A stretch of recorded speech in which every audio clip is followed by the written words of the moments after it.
Hi friends, ನಮಸ್ಕಾರ. Kannada cinema ಇಂಡಸ್ಟ್ರಿಯಲ್ಲಿ Kaatera block buster ಆಗಿರೋದು ನಿಮಗೆಲ್ಲ ಗೊತ್ತಿದೆ. ಹಲವಾರು ನಟರು ನಟಿಯರು ಕಾಟೇರ ನೋಡಿ ಸೂಪರ್ ಅಂದಿದ್ದಾರೆ. ಆದ್ರೆ ಕಿಚ್ಚ ಸುದೀಪ್ ಕಾಟೇರ ಯಾವಾಗ ನೋಡ್ತಾರೆ ಅನ್ನೋದು ಪ್ರಶ್ನೆಯಾಗಿತ್ತು. ಸುದೀಪ್ ಯಾವಾಗ ನೋಡ್ತಾರೆ, ನೋಡಿ ಏನ್ ಹೇಳ್ಬೋದು ಅನ್ನೋ ಕುತೂಹಲ ದಚ್ಚು ಹಾಗೂ ಕಿಚ್ಚ ಇಬ್ಬರ ಅಭಿಮಾನಿಗಳಲ್ಲೂ ಇದೆ. ಯಾಕಂದ್ರೆ ಕಿಚ್ಚ ದಚ್ಚು ಸಿನಿಮಾ ಥಿಯೇಟರ್ನಲ್ಲಿ ನೋಡದೆ, ದಚ್ಚು ಕಿಚ್ಚ ಸಿನಿಮಾ ನೋಡದೆ ಬಹಳ ವರ್ಷಗಳೇ ಆಯ್ತು. ಬಟ್ ಆ ಎಲ್ಲ ಪ್ರಶ್ನೆಗಳಿಗೆ ಕಿಚ್ಚ ಒಂದು ಉತ್ತರ ಕೊಟ್ಟಿದ್ದಾರೆ. ಕಾಟೇರ ನೋಡಿದ್ದಾರೋ ಇಲ್ವೋ ಅನ್ನೋದರ ಬಗ್ಗೆ ಒಂದು ಕ್ಲಾರಿಟಿ ಕೊಟ್ಟಿದ್ದಾರೆ.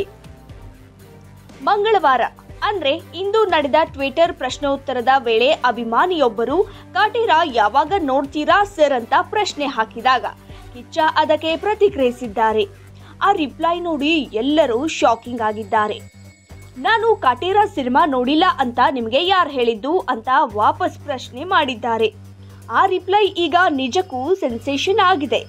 ಕಿಚ್ಚ ಮರು ಪ್ರಶ್ನೆ ಮಾಡಿರೋದು ನೋಡಿದ್ರೆ ಆಲ್ರೆಡಿ ಕಾಟೇರ ನೋಡಿ ಆಗಿದೆ ಅನ್ಸುತ್ತೆ. ಬಹಳ ವರ್ಷಗಳ ನಂತರ ಸುದೀಪ್ ದರ್ಶನ್ ಸಿನಿಮಾ ನೋಡಿದಂತಾಗಿದೆ. ಹಾಗಾದ್ರೆ ಡಿ ಬಾಸ್ ಅಭಿನಯ ಹೇಗನ್ಸಿರಬಹುದು, ಸಿನಿಮಾ ಹೇಗೆ ಫೀಲ್ ಆಗಿರಬಹುದು, ಇದಕ್ಕೆ ಕಿಚ್ಚ ಅವರೇ ಉತ್ತರಿಸಬೇಕು. ಈ ಮಾಹಿತಿ ನಿಮಗೆ ಇಷ್ಟವಾಗಿದ್ರೆ ಮಾತ್ರ ನಮ್ಮ ಪೇಜ್ ಅನ್ನ ಸಬ್ಸ್ಕ್ರೈಬ್ ಮಾಡಿ, ಶೇರ್ ಮಾಡಿ, ಹಾಗೆ ಪ್ರೀತಿಯ ಲೈಕ್ ಕೊಡಿ. ನಮಸ್ಕಾರ.